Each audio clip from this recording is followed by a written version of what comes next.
Andra, pria sederhana asal Lampung, merantau ke Milan dan bekerja sebagai barista di sebuah restoran mewah. Ia dikenal karena kemampuannya meracik kopi dengan rasa dan aroma yang bisa menyentuh hati siapapun yang mencicipinya. Suatu hari, seorang wanita elegan, Sofia De Luca, janda pengusaha kaya raya, datang ke restorannya.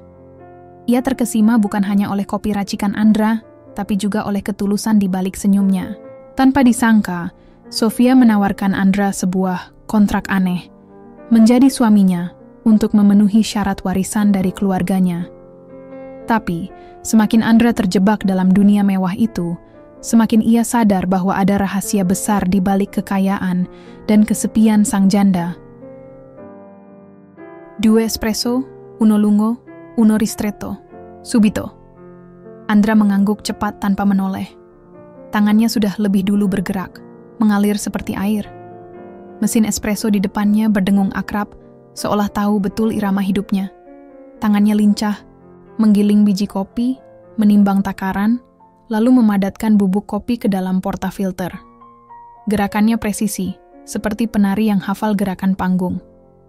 Pagi itu, restoran kafe di Verona seperti biasa penuh.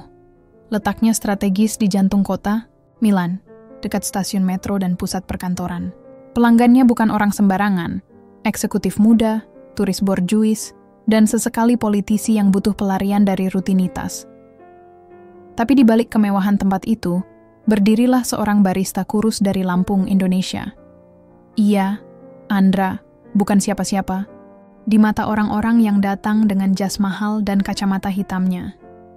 Namun bagi yang peka, rasa kopi buatan Andra selalu berbeda. Grazie ragazzo, kata seorang pria tua berjas krem sambil mengambil kopinya. Andra hanya tersenyum dan mengangguk, matanya sedikit sembab karena tadi malam tidur hanya 3 jam.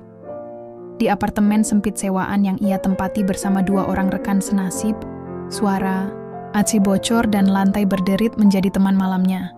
Dari Lampung ke Milan, cuman buat ngaduk kopi. Begitu candaan pahit yang biasa ia lontarkan sendiri di kepala. Tapi pagi itu berbeda. Ada satu pasangan lansia yang duduk di sudut, satu pria muda yang terus menatap layar laptopnya tanpa sadar kopinya sudah dingin, dan seorang wanita yang tampaknya baru pertama kali ke sana. Dia duduk sendiri di dekat jendela, mengenakan mantel krem panjang dan kacamata hitam.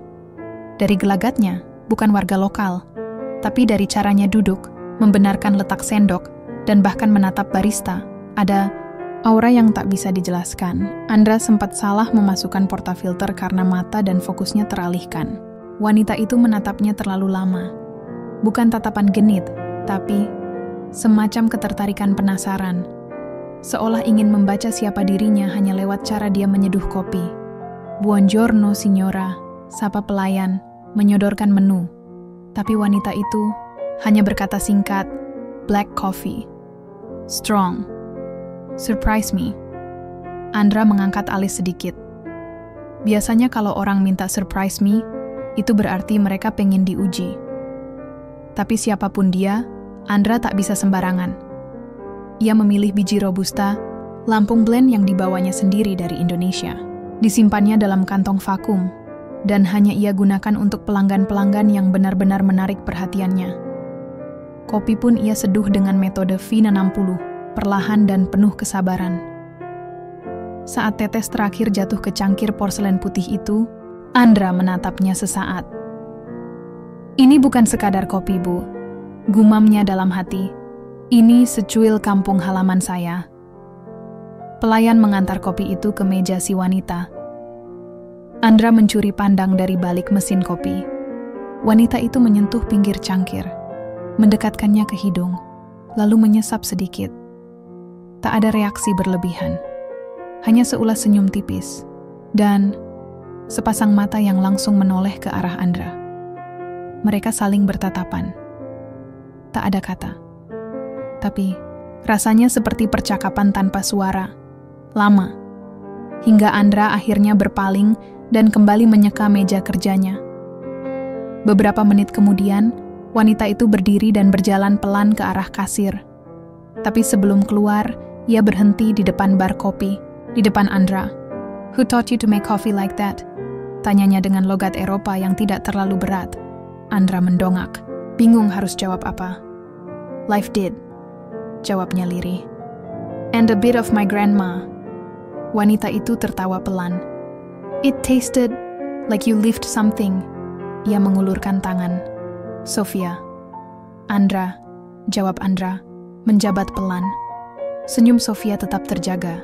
Lalu tanpa banyak basa-basi, ia mengeluarkan kartu nama dari clutch-nya dan menyelipkannya di bawah cangkir kopi kosong. If you ever want to make coffee for just one person, call me. Andra tidak menjawab, tapi jantungnya berdetak lebih cepat dari biasanya. Ia menatap kartu itu, Sofia De Luca, CEO De Luca Group. Dan pagi itu, Milan seolah berhenti sejenak. Seakan-akan kota itu tahu. Secangkir kopi barusan akan mengubah hidup satu orang, yang tadinya hanya pembuat kopi biasa dari Lampung. Sejak hari itu, Sofia datang hampir setiap pagi. Duduk di meja yang sama, dekat jendela, selalu sendirian. Ia tak pernah memesan menu lain selain black, strong, surprise me. Dan setiap hari, Andra selalu menyuguhkan kopi yang berbeda. Kadang Arabica Ethiopia dengan aftertaste buah, kadang Robusta dari Toraja yang pahitnya menampar. Tapi ia selalu menyisipkan satu hal yang sama. Setetes kenangan dari rumah. Sofia tak pernah memuji berlebihan. Ia hanya menatap, menyesap, lalu tersenyum. Senyum yang misterius. Senyum yang seolah tahu sesuatu tentang Andra, bahkan sebelum Andra sendiri menyadarinya. Dia bukan sekadar pelanggan, kata Gianni, rekan sesama barista yang lebih senior, saat mereka istirahat sore. Andra hanya mengangkat bahu. Kamu pikir semua pelanggan datang 13 hari berturut-turut cuma buat ngopi? Ini Milan, bukan warung pojok pasar. Andra ingin menyangkal, tapi dalam hatinya, ia tahu Gianni ada benarnya. Setiap kali Sofia datang, suasana terasa berubah. Kafe yang biasanya ramai dengan suara sendok beradu dan pelanggan ngobrol, terasa lebih tenang. Andra jadi lebih berhati-hati. Ia memastikan apronnya bersih, rambutnya tidak berantakan, bahkan koloin murahnya disemprotkan 2 kali lebih banyak. Tak ada yang menyuruhnya begitu. Tapi entah mengapa, ia merasa harus pantas. Sofia juga tak pernah membawa laptop seperti pelanggan lain. Ia tidak sibuk dengan ponsel. Ia hanya duduk, menatap jalan, lalu menatap Andra. Selalu begitu. Hingga akhirnya, pada suatu sore saat kafe mulai sepi, Sofia menunggu Andra keluar dari dapur. Ia berdiri di dekat pintu, mengenakan mantel putih dan sepatu hak yang berbunyi pelan di lantai marmer. Andra, panggilnya, membuat Andra sedikit tersentak. Do you have a moment? Andra mengangguk. Tentu, ada apa? Sofia menatapnya lama, lalu tersenyum kecil. Would you like to join me for dinner tonight? Henning, Andra, sempat berpikir dia salah dengar. Tapi mata Sofia terlalu yakin untuk dianggap bercanda. Maksudnya, makan malam? Andra gugup. Ya, makan malam, di tempat yang tenang. Kita bicara, jawab Sofia ringan. Andra merasa keringatnya keluar lebih banyak dari biasanya. Otaknya menimbang. Ini bisa berarti banyak hal. Tapi mungkin, hanya mungkin, ini hanya makan malam biasa. Baik, katanya akhirnya. Malam itu, Andra berdiri canggung di depan sebuah restoran bintang 5, mengenakan kemeja lama yang disetrika berkali-kali. Ia merasa seperti anak kecil yang nyasar ke pesta orang kaya. Tapi begitu Sofia muncul dari limusin hitamnya, semua orang tampak jadi latar belakang tak penting. Gaunnya hitam sederhana, rambutnya disanggul rapi, dan parfum yang dipakainya mengisi udara dengan aroma yang entah bagaimana, membuat Andra ingin bicara pelan-pelan saja. Kamu gugup? Tanya Sofia setelah mereka duduk. Sedikit. Kamu tak perlu. Aku hanya ingin mengenalmu. Andra mengerutkan kening. Kenapa? Sofia menyesap anggur merahnya, lalu menatap Andra lekat-lekat. Karena kamu satu-satunya orang di kota ini. yang menyentuhku tanpa menyentuhku. Andra tak paham maksudnya. Tapi Sofia melanjutkan, suaranya pelan, nyaris seperti bisikan. Setiap teguk kopi darimu ada cerita. Aku bisa merasakannya. Dan aku lelah minum dari cangkir kosong. Aku ingin tahu siapa yang menuangkannya. Malam itu, mereka bicara panjang. Tentang Lampung, tentang kopi, tentang masa kecil Andra di kebun kopi milik kakeknya. Dan meski Sofia tak banyak bicara soal dirinya, Andra tahu satu hal. Wanita itu kesepian, kaya, tapi sepi. Saat mereka berpisah di depan pintu apartemen Andra, Sofia menatapnya dengan sorot mata yang dalam. Besok pagi, buatkan aku kopi lagi. Tapi kali ini, buatkan untuk seseorang yang sudah kamu kenal lebih dari rasa. Andra hanya bisa mengangguk. Jantungnya berdebar tak karuan. Malam itu, untuk pertama kalinya sejak ia menginjakkan kaki di Milan, Andra menatap langit dari balkon kecilnya dan merasa tak sepenuhnya asing. Seseorang menunggunya esok hari. Bukan karena kopi, tapi mungkin karena dirinya. Dan ia tahu hidupnya sedang berubah. Perlahan, tapi pasti. Hari itu, Milan dilanda hujan kecil sejak pagi. Orang-orang sibuk berjalan cepat dengan payung, sementara Andra tetap berdiri di balik bar kopinya, menggiling biji kopi dengan tenang. Hujan seperti ini mengingatkannya pada kebun kakeknya di Lampung, di mana aroma tanah basah dan kopi sangrai menyatu seperti doa yang naik ke langit. Tapi bukan aroma hujan yang mengganggu konsentrasinya pagi itu. Sofia belum datang. Biasanya pukul 9 pagi wanita itu sudah duduk manis di sudut jendela, menatap keluar lalu menatap Andra. Tapi kini jam sudah menunjukkan 11 lewat, dan meja itu masih kosong. Ada rasa hampa yang aneh. Seolah ada satu irama dari simfoni rutinnya yang hilang. Baru saat jam makan siang, ponsel Andra bergetar. Sebuah pesan masuk dari nomor yang hanya pernah dipakai Sofia sekali waktu makan malam itu. Can you meet me? Today. After your shift. I'll send a... Kardot tanpa pikir panjang, Andra membalas, yes, where? Tak lama kemudian, ia menerima balasan dengan satu kata dan satu pin lokasi. Villa. Pukul 4 sore, sebuah sedan hitam mengantar Andra ke pinggiran kota. Jalanan mulai lengang. Mobil menembus kawasan berbukit yang sunyi, sebelum berhenti di depan sebuah villa besar bergaya klasik Italia. Pagar tinggi dan pintu kayu ukir menyambutnya, membuat Andra merasa seperti masuk ke dunia lain. Seorang pelayan membukakan pintu dan membawanya ke ruang tamu dengan jendela besar menghadap taman.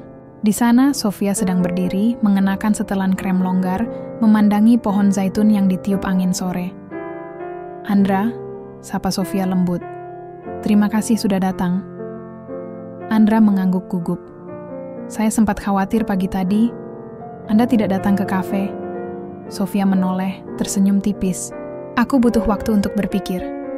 Karena hari ini, aku akan menawarkan sesuatu yang mungkin terdengar gila. Andra menelan ludah. Jantungnya mulai tak karuan. Sofia mengisyaratkan agar ia duduk.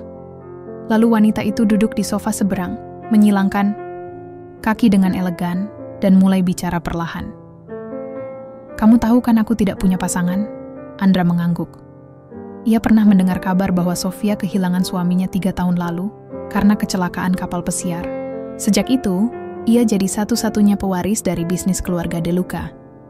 Dan kamu juga tahu, aku adalah pewaris perusahaan besar, lanjutnya. Tapi, tidak semua warisan bisa turun begitu saja. Ada syarat-syarat hukum yang menyebalkan. Andra hanya diam. Ayahku sangat konservatif, katanya lagi. Dalam surat wasiatnya dia menulis, aku baru bisa mewarisi 100% kepemilikan De Luca Group jika aku menikah sebelum umur 40. Dan, ulang tahunku 2 bulan lagi. Hening Andra masih diam. Takut salah menanggapi. Sofia lalu berkata, tanpa basa-basi, aku ingin kamu menikahiku. Kontrak, 1 tahun. Lalu kita bisa pisah secara hukum.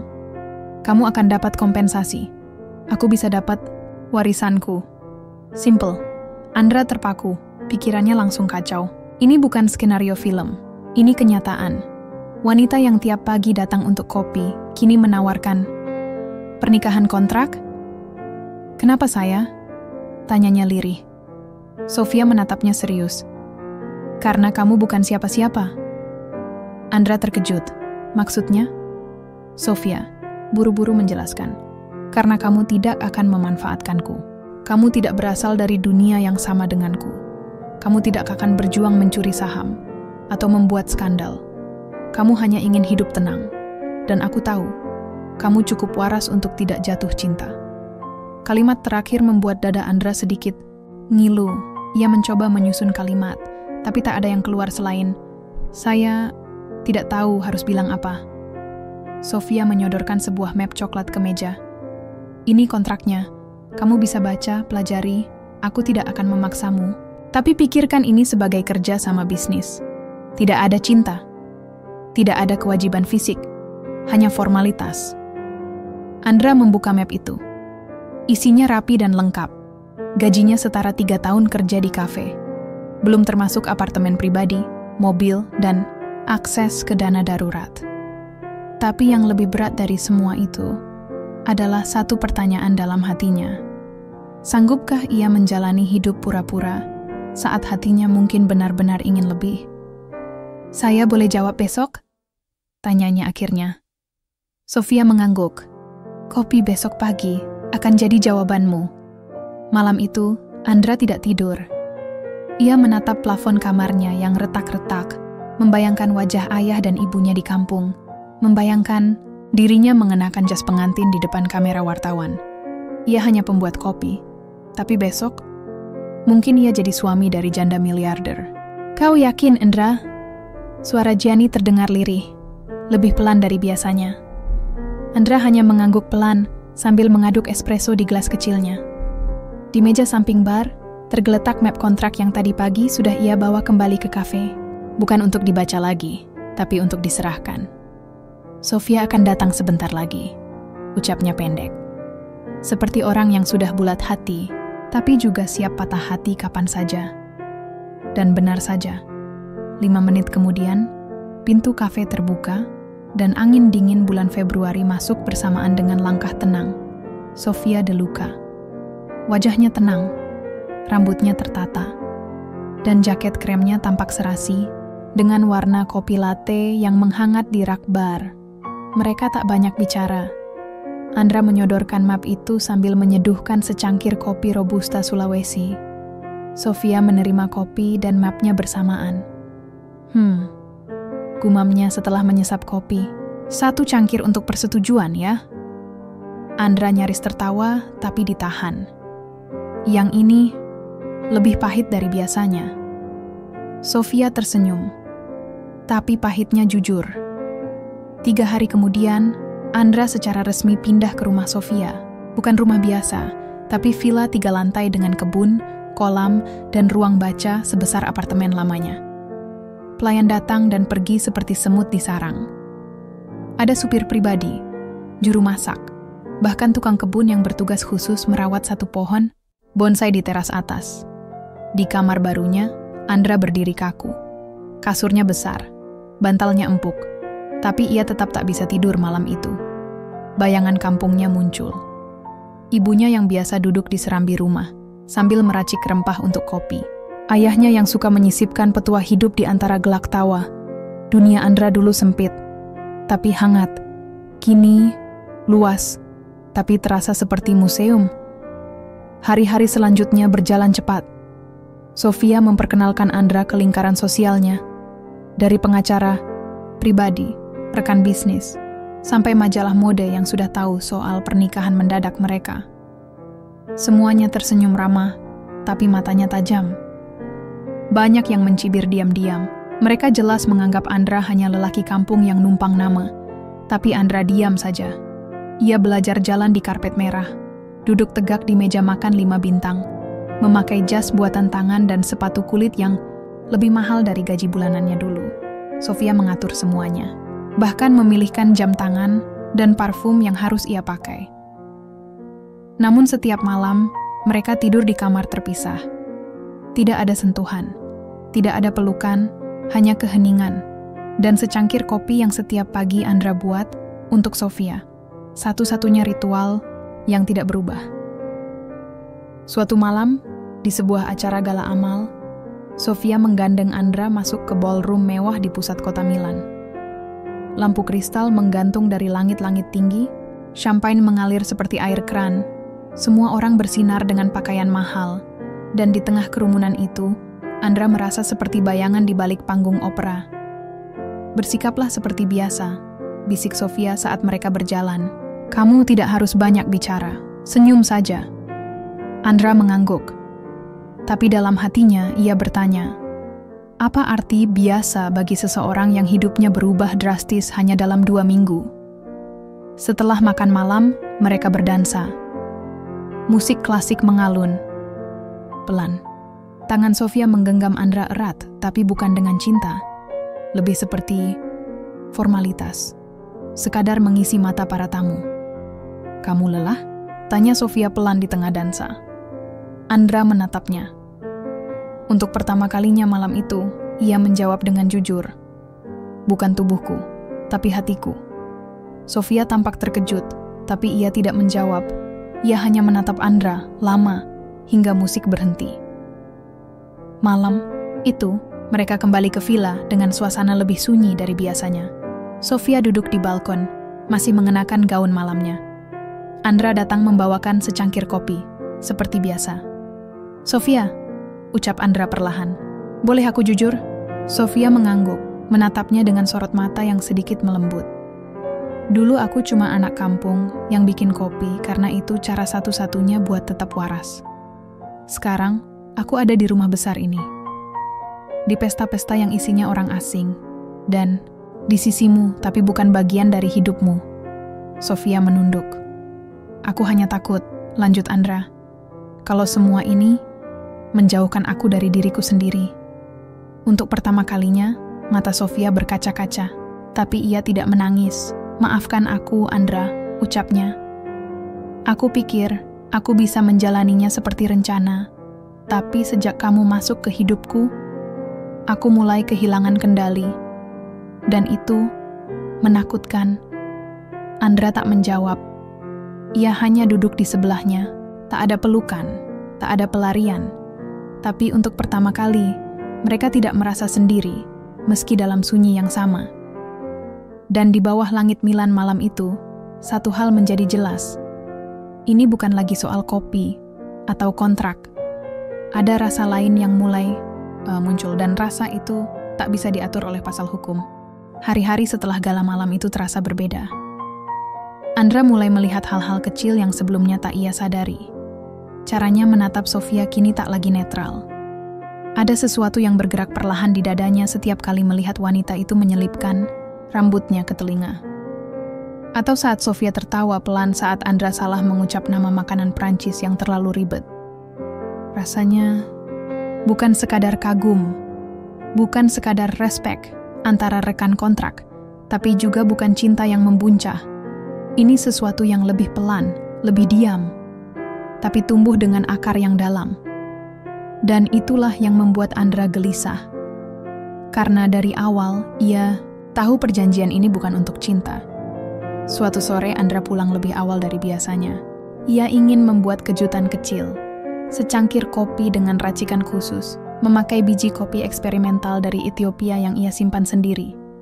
Tapi saat ia masuk ke villa, suasananya aneh. Tak ada pelayan, tak ada suara. Cuma denting gelas dari ruang tengah. Andra berjalan pelan, lalu berhenti di ambang pintu. Di sana, Sofia duduk bersama seorang pria berambut perak. Tampak lebih tua sedikit darinya, tapi punya aura dominan. Mereka sedang minum wine dan tertawa kecil. Si pria tampak memegang tangan Sofia sebentar, sebelum melepasnya sambil tersenyum. Andra mematung. Sofia melihatnya sekilas, lalu berdiri. "Andra, ini Marco. Kami pernah bekerja sama, dan pernah dekat," katanya dengan nada hati-hati. Marco berdiri, menatap Andra dengan senyum yang tak ramah. "So, this is the husband?" Andra menjabat tangannya pelan. Tangan Marco dingin, licin, seperti ular yang sedang tidur. Aku baru saja menawarkan Sofia merger antara Di Luca dan Novelli, kata Marco, melirik Sofia. Tapi, keluarga Dewan lebih senang jika Sofia didampingi pasangan yang bisa meyakinkan investor. Andra mengerti maksudnya. Ia bukan pasangan itu. Bukan bahan pamer yang cocok untuk dunia Sofia. Malam itu Andra duduk di teras belakang, memandangi lampu kota dari kejauhan. Di tangan kanannya ada cangkir kopi yang dingin. Di tangan kirinya ada surat kontrak yang sudah dilipat beberapa kali. Sofia datang tanpa suara, duduk di sebelahnya. "Maaf," katanya akhirnya. "Marco bukan siapa-siapa. Dulu iya, tapi sekarang tidak. Tapi dia bisa jadi siapa-siapa," balas Andra lirih. "Dan aku tahu, kamu harus memilih. Untuk bisnis, untuk nama baik. Dan, kamu pikir aku pilih dia?" Andra menatapnya. "Aku pikir, kamu tidak akan pilih siapa-siapa, karena kamu tidak ingin memilih. Kamu ingin mengatur semuanya tetap seimbang, termasuk aku." Sofia tampak terdiam, lalu berkata, "Kontrak ini awalnya memang soal bisnis. Tapi kalau kamu pikir aku tidak punya perasaan, kamu salah." Andra menghela napas panjang. "Aku bukan aktor, Sofia. Dan setiap hari aku berusaha kelihatan kuat. Padahal aku bingung. Setiap pagi bikin kopi sambil nunggu kamu beri kode. Apa aku masih dibutuhkan? Atau cukup sampai sini?" Sofia tampak menunduk, tapi tak berkata apa-apa. Andra melanjutkan dengan suara lirih dan jujur. "Kalau ini cuma permainan, aku tidak mau main lagi." Ia meletakkan map kontrak itu di meja batu, lalu bangkit, pergi ke dalam. Dan malam itu, ia kemasi barang-barangnya, yang tak banyak. Hanya 2 koper, 1 tas ransel, dan sebuah alat seduh kopi manual yang sudah karatan. Andra keluar dari rumah Sofia tanpa menoleh. Ia kembali ke apartemen lamanya di pinggiran kota. Sewa murah, suara kereta lewat, dan kamar mandi bocor. Tapi, setidaknya ia tahu, itu nyata. Besok paginya, ia kembali bekerja di sebuah kedai kopi kecil yang lebih seperti garasi. Bukan kafe mewah, tapi punya rasa, punya kebebasan. Di balik etalas kaca, ia menyeduh kopi seperti dulu. Seorang pelanggan berkata, "Kopinya jujur, Mas. Kayak ada cerita di tiap teguk." Andra tersenyum. Itu pujian terbaik yang bisa ia terima. Dan jauh di dalam hatinya ia tahu, ia mungkin kehilangan kemewahan, tapi ia sedang menjaga harga dirinya. Tapi pertanyaannya, apakah Sofia akan membiarkannya pergi begitu saja?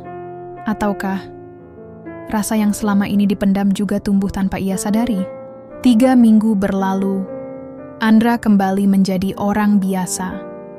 Pagi-pagi ia naik tram dengan ransel di punggung, menyapa tukang roti di tikungan, lalu membuka kedai kecil bernama Cafe Selaras, nama yang ia pilih sendiri. Ia menyewa separuh ruang dari toko bunga tua, mengisi sudutnya dengan alat-alat seduh manual, rak kayu, dan aroma biji kopi dari Nusantara. Tak ada pelayan, tak ada pesanan mewah, tapi pelanggannya datang satu persatu, karena rasa, karena ketulusan. Dandra bahkan sempat viral di TikTok lokal, seorang barista Indonesia yang menyeduh kopi dengan cerita. Videonya menyeduh kopi sambil bercerita soal Lampung, tentang kakeknya, tentang cinta yang hampir jadi tapi akhirnya pergi, mendadak disukai ribuan orang. Tapi di balik senyumnya saat melayani pelanggan, ada satu lubang yang tak bisa ia tutupi, Sofia. Ia tak pernah menelepon, tak pernah kirim pesan, seolah keberadaan Andra sudah tak lagi penting setelah ia keluar dari rumah itu. Andra mencoba mengabaikannya, tapi setiap malam, saat ia sendirian di kamar sempitnya, rasa kehilangan itu datang seperti kabut. Menyelimuti, mencekik, lalu pergi tanpa suara. Sampai akhirnya, suatu sore, pintu kedainya terbuka. Bel berdenting pelan. Andra sedang meracik kopi untuk pasangan lansia. Ia menoleh dan dadanya langsung serasa diremas. Sofia berdiri di sana, tanpa riasan, tanpa jas mewah, hanya dengan kemeja putih sederhana, celana jeans, dan rambut digerai seadanya. "Apakah tempat ini menerima orang asing?" tanyanya pelan, suaranya agak gemetar. Andra mencoba bersikap biasa. "Kalau dia tahu cara duduk dan tidak minta kopi gratis, mungkin kami pertimbangkan," ujarnya sambil menyeka tangan dengan handuk kecil. Sofia tersenyum. Duduk. Dan hening, mengisi udara, Andra membuatkan secangkir kopi. Tak bertanya, tak berkomentar. Hanya menyeduh. Saat cangkir diletakkan di hadapan Sofia, ia mengangkatnya, menyesap, lalu menatap Andra. "Kopi ini," bisiknya, "masih punya rasa yang sama." Andra menatapnya, lalu duduk di kursi seberang. "Kenapa kamu datang?" Sofia menatap keluar jendela dulu. Mobil-mobil berlalu, anak-anak bersepeda. "Aku akhirnya menolak merger itu. Aku tinggalkan Marco." Andra diam. Salah satu direktur marah besar. Mereka bilang aku bodoh, kehilangan peluang emas. Tapi entah kenapa, semua kritik itu tidak terasa menyakitkan. Andra menelan ludah. "Karena kamu yang pilih, bukan mereka." Sofia mengangguk pelan. "Untuk pertama kalinya, aku memilih sesuatu yang bukan berdasarkan kontrak, bukan berdasarkan angka, tapi karena rasanya benar." Ia menarik napas, lalu berkata, "Aku tidak butuh suami dari kontrak.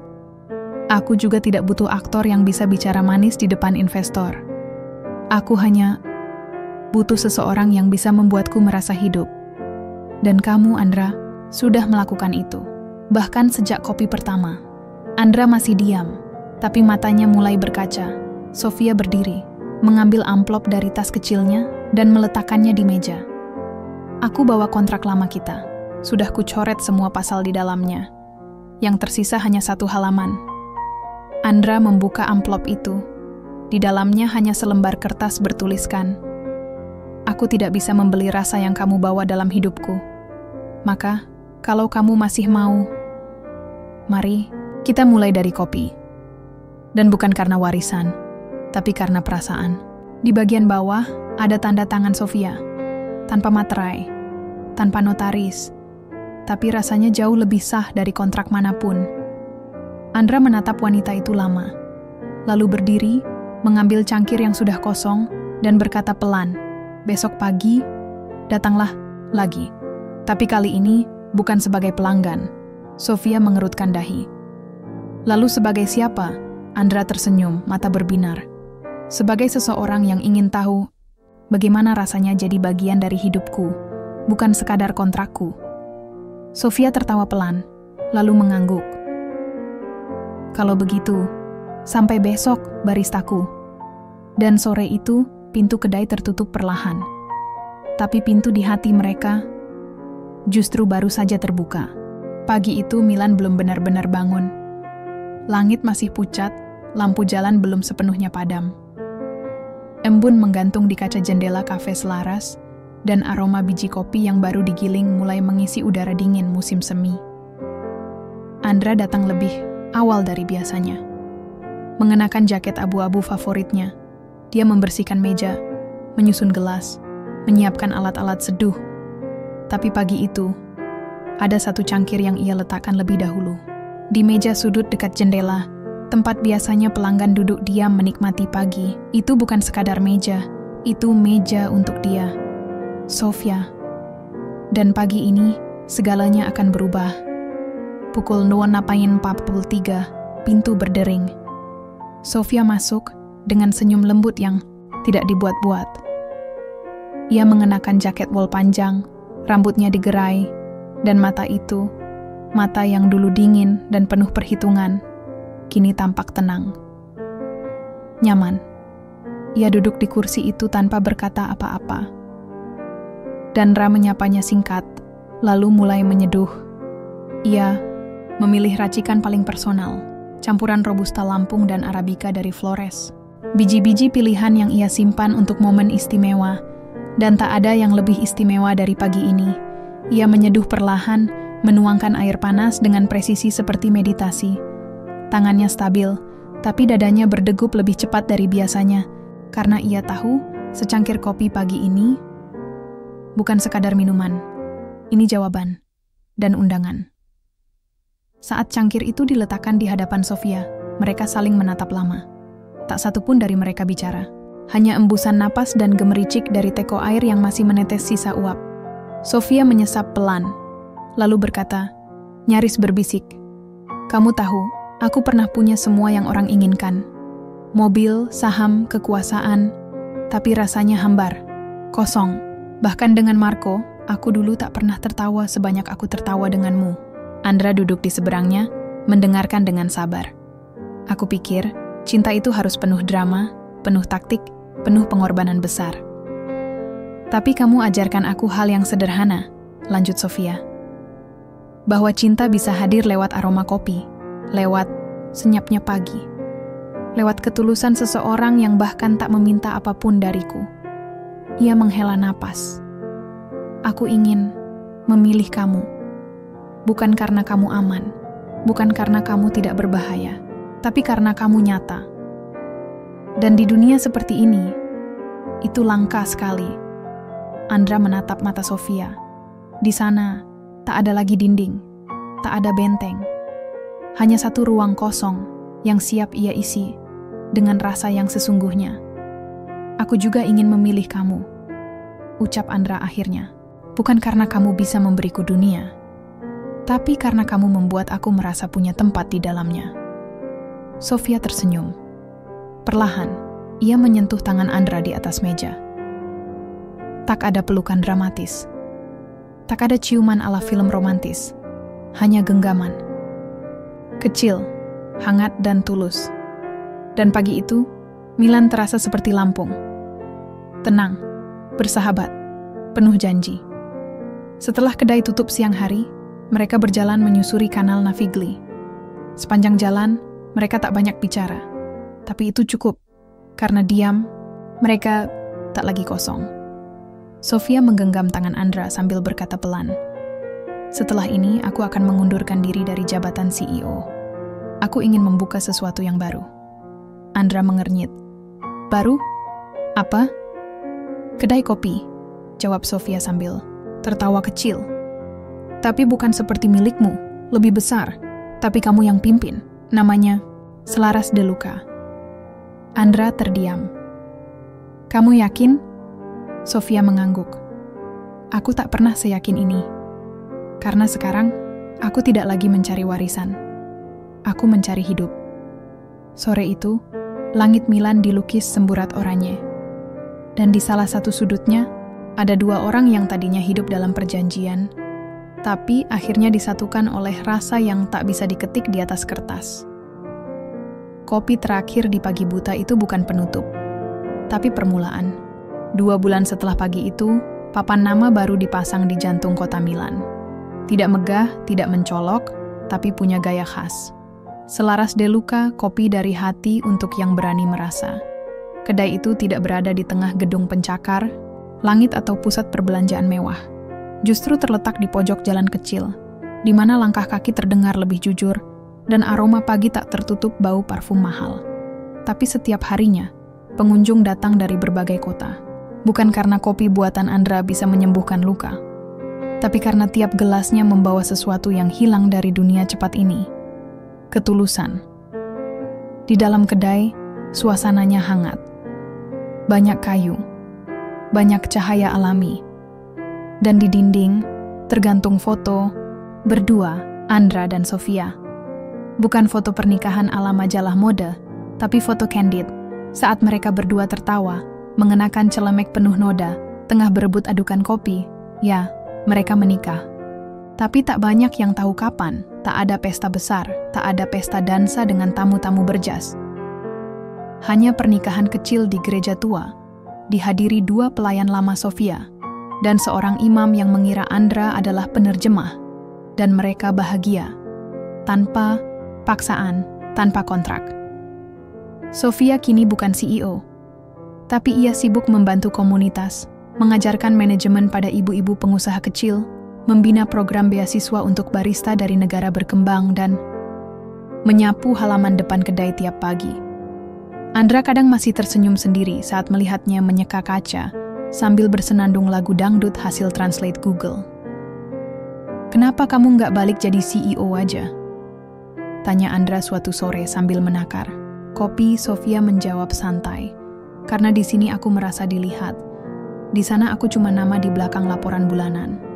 Mereka bekerja bersama tiap hari. Kadang bertengkar soal resep baru. Kadang tak bicara seharian karena hal-hal sepele seperti terlalu banyak gula. Tapi mereka tahu, rumah bukan tempat tinggal. Rumah adalah siapa yang menyambutmu saat kamu pulang. Suatu malam, saat hujan turun ringan, Sofia duduk di meja favoritnya. Ia menatap keluar jendela sambil memeluk secangkir kopi. Andra datang, duduk di seberangnya. "Aku masih ingat saat pertama kamu menyeduhkan kopi untukku," bisik Sofia. "Aku pikir itu cuma hari biasa. Tapi ternyata, itu hari di mana hidupku mulai berubah." Andra tersenyum. "Aku juga masih ingat. Kamu pakai kacamata hitam dan jaket panjang. Tatapanmu tajam banget." Sofia tertawa. "Itu karena aku takut kamu tahu aku lagi gugup." Andra menggenggam tangannya. "Aku bukan lagi kopimu, Sof. Tapi aku akan jadi pendampingmu selamanya. Dengan atau tanpa kafe. Dengan atau tanpa biji kopi." Sofia menatapnya lama, lalu bersandar di pundaknya.